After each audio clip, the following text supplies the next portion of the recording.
La diputada María Chávez solicita la palabra. ¿Con qué objeto, diputada María? Para ilustrar al Pleno. No, solamente puede hacer usted pues una pregunta, no estamos más que en el debate del dictamen. Ya concluyó el diputado, no hay otra intervención. En una intervención, si se anota y el partido le da un turno, le doy la palabra con mucho gusto. Adelante, diputado Palacios Cordero. Con su venia, presidenta. Adelante. Congruencia es lo que está detrás de la reforma que hoy estamos discutiendo. Porque la figura de la revocación de mandato está escrita en el gran proyecto de transformación por el que votó la mayoría de la sociedad mexicana.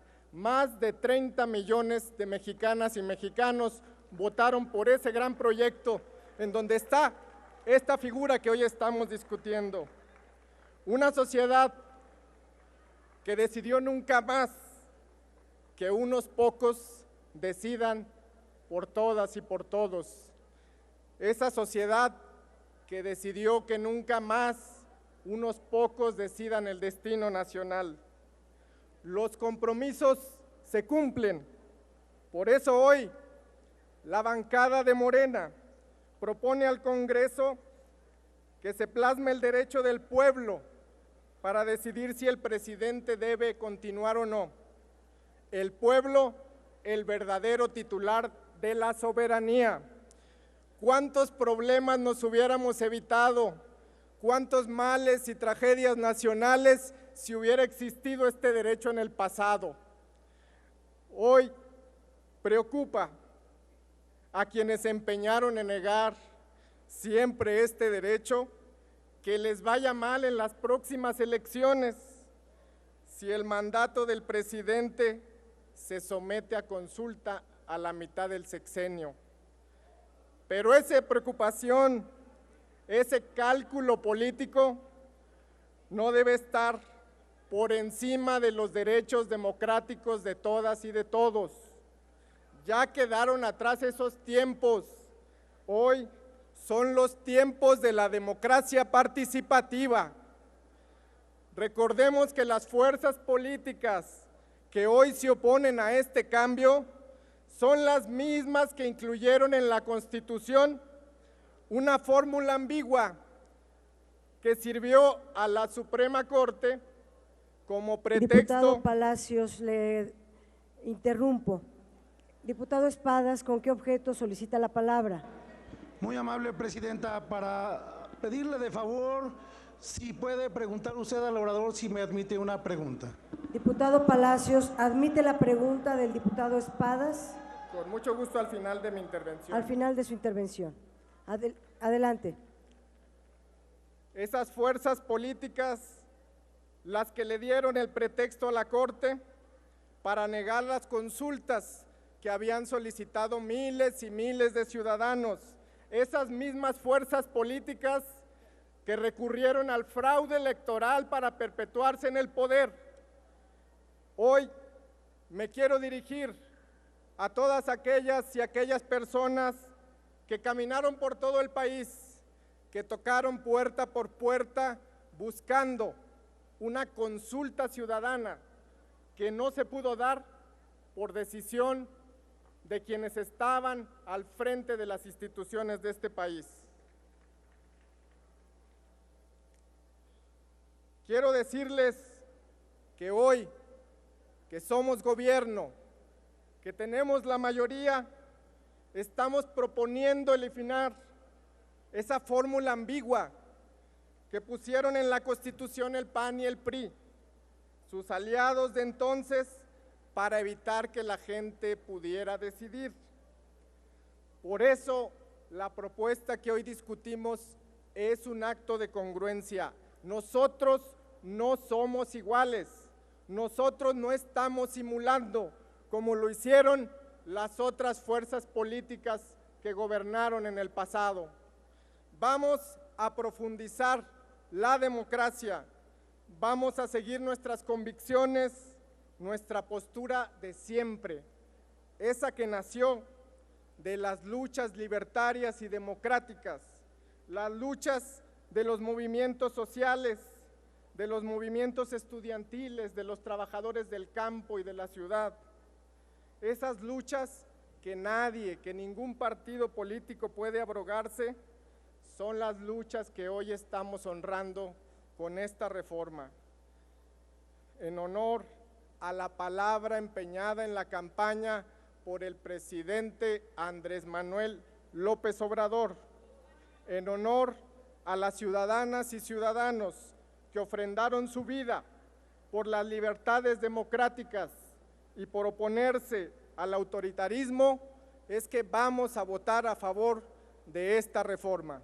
Es cuanto, Presidenta. ¿Desea responder la pregunta al diputado Espadas? Adelante, Presidenta. Adelante, diputado Espadas. Muchísimas gracias, Presidenta.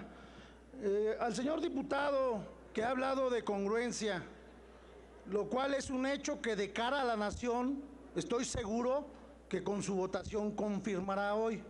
Le preguntaría yo, ¿va usted a votar en congruencia con lo que acaba de decir? La revocación de mandato a la mitad, literalmente lo dijo usted, a la mitad del sexenio, que es a los 3 años que se cumplen en diciembre. ¿Va usted a votarlo así en congruencia con lo que acaba de decir o va a ser incongruente? Con gusto le respondo, diputado. Adelante, diputado Me da Palacios. oportunidad de aclarar que aquí se ha querido confundir y se ha querido desviar el debate. Se ha querido, permítame, yo lo escuché con respeto, le pido lo mismo. Ha querido desviarse la discusión en cosas que no son el fondo.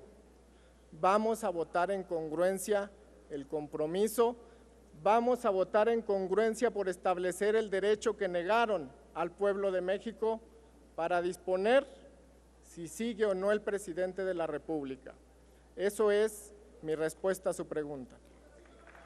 Diputado Ernesto Palacios, la diputada Marta Tagle, ¿con qué objeto, diputada?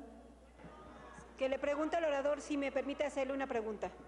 ¿Desea contestar una pregunta de la diputada Tagle? Con mucho gusto, Presidenta. Adelante, diputada Tagle. Diputado, usted ha formulado en su intervención lo que establece prácticamente todos los mecanismos de revocación de mandato en el mundo, que este mecanismo se debe activar concluida la primera mitad de gobierno del mandatario. En ese sentido, quisiera preguntarle si usted estaría dispuesto a que se modificara la propuesta que viene en el dictamen para que la fecha en la que el proceso de revocación de mandato no sea hasta después de haber concluido la primera mitad del mandato, porque así está además en todos los demás países. Y por otra parte, también usted mencionó que las consultas populares fueron rechazadas en el anterior proceso electoral por la Corte. ¿Está usted consciente que los requisitos que se quedaron en este proceso de dictamen son exactamente los mismos? Prácticamente se le pide a los ciudadanos el 1%, que son más de 800,000 firmas, solamente para iniciar la solicitud y todavía quedará sujeto a la Suprema Corte de Justicia de la Nación. Y en ese sentido estamos en las mismas características que anteriormente. Para dar respuesta al diputado Palacios. Con gusto. Primero, no son los mismos requisitos, sí disminuye el umbral en el dictamen y creo que lo que estamos nosotros planteando es también lo que ha pedido la gente, que no sea una democracia cara en un país que tiene los índices de pobreza y de marginación. Es un insulto pedir al pueblo de México que avale 2 procesos distintos, así de onerosos, en un periodo de tiempo tan corto. Creo que eso no es lo que pidió la gente, es una democracia efectiva, no onerosa, y es una decisión de Estado la que hoy tenemos que tomar con toda responsabilidad y no debe de ser en función del cálculo político electoral de la oposición como debemos de asumirla. Es cuanto, Presidenta. Diputado Palacios, le quieren formular otra pregunta. La diputada Avelina López. Con gusto, Presidenta. Adelante. Diputada Avelina. Diputado, preguntarle, ¿no será un retroceso en la democracia con las reformas que ahorita voy a mencionar que hicieron en el pasado? Justamente viene a mi mente el 6 de julio de 1988, cuando llega Carlos Salinas de Gortari con aquel gran fraude electoral. En mayo de 1989, los diputados del PRI y el PAN aprobaron el Plan Nacional de Desarrollo, donde traía implícito 250 empresas como Telmex, como Mexicana de Aviación para la diputada venta. Avelina López. Yo pregunto, ¿no sería esto un retroceso? ¿No sería que esto llevó a la debacle que hoy haya 53 millones de pobres, 60 millones que no tienen hoy qué comer? ¿No sería un retroceso? Para ¿No sería formular un la retroceso respuesta, lo que ellos hicieron con su reforma energética? ¿No sería un retroceso? para formular su respuesta el diputado Palacios. Con gusto, diputada. Justamente por eso nunca debió de haberse negado el derecho del pueblo, no solo a decidir sobre si continúa o no un presidente, sino a decidir, debió de haberse establecido de siempre el derecho a decidir sobre sus recursos naturales, sobre sus recursos estratégicos. Y hoy, por eso he señalado que estamos votando en un acto de congruencia. Gracias, presidente.